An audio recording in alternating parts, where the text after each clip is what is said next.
ودعتك يمه يا مصعب رحيلك، يا مهجة قلبي من قلبي بدعيلك. ودعتك يمه ويا مصعب رحيلك، يا مهجة قلبي من قلبي بدعيلك. لو قالوا استشهاد محمد المدلل، نذرن يا يمه لاطلع واغني لك.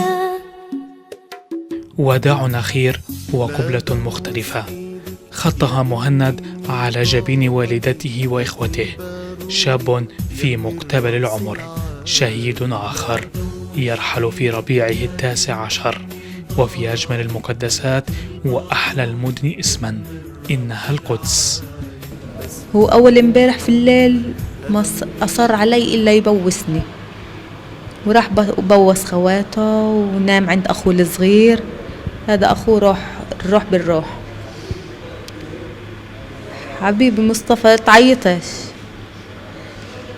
راح نام ومنعرفش إشي إحنا، بس إحساس يعني كان، يعني قلنا طول النهار حاسين إنه في راح يصير إشي، مش عارفين شو.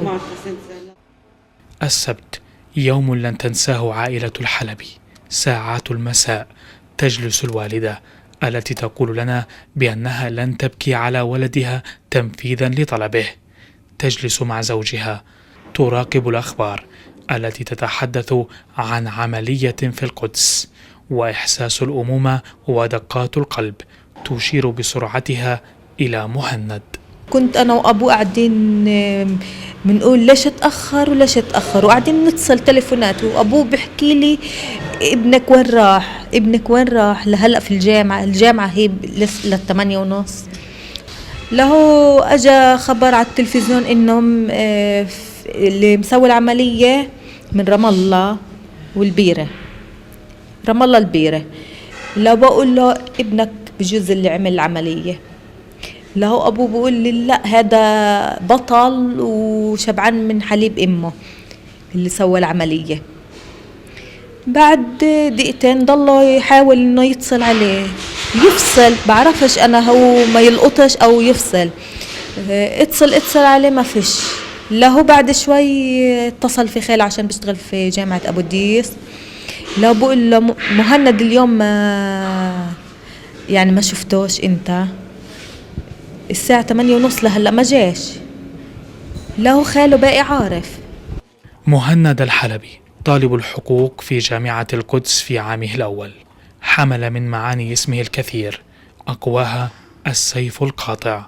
نفذ عملية في مدينة القدس طعن فيها عدة مستوطنين، ما أدى إلى مقتل 2 منهم، ما دفع بالاحتلال للانتقام من أهله ومنزله. امبارح تقريبا الساعة 3:30 اجوا الدوريات كلهم هون على الحارة. طبعا كان في شباب كتير وصار مواجهات، واجوا على الدار هنا وضربوا ابن عمه للشهيد مهند وضربوا عمه برضه. طبعا اطلقوا الآير النارية، قنابل صوت، رصاص حي، مطاط. صار في اصابتين او اصابة مش عارف بالضبط بطاقم الاسعاف.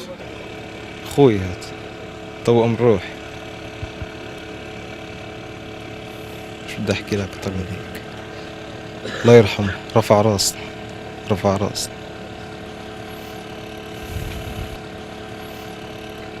غيابه جزء من الحياة كتير.